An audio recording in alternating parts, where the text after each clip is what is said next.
That what the ambassador was failing to acknowledge is that the deal that was agreed was one that many people in the international community, including President Biden, felt was ready to go last summer.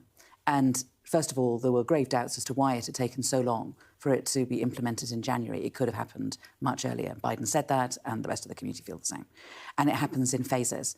And as you were trying to say, phase one is a kind of almost like the easy bit. You release hostages and we will release prisoners and there will be a ceasefire. And then we move to phase two. And phase two is Israeli withdrawal, but still more hostages and more prisoners being released. And also negotiations beginning for what will be the long-term future for Gaza. Now, what happened was that we got to the 1st of March and the Israelis unilaterally, as far as I can see, said, we're not going into phase two. We want to just stay on phase one. We want to just keep having more hostages and releasing prisoners. We're not prepared to talk about moving out of Gaza, nor are we prepared to talk about a future for Gaza. And the reason for that is because Netanyahu is clinging on to power by his fingernails. He has to pass a budget at the end of March, and he has to pass that budget in order to continue the government that he's in charge of. And if he isn't in charge of the government in Israel, he personally gets into a great deal of trouble. There are court cases swirling around him, there are inquiries and everything else. So what he wants to do is he wants to extend that period as long as he can, and so that he can keep in power.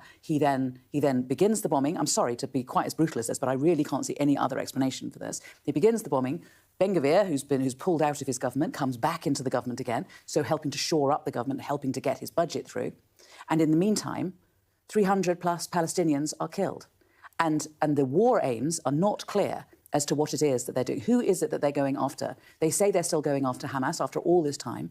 But how is it, if they're going after Hamas in a way which is proportionate, that we get so many civilians that are killed? And that is the problem. And that is the problem the Israeli ambassador has when it comes to answering this.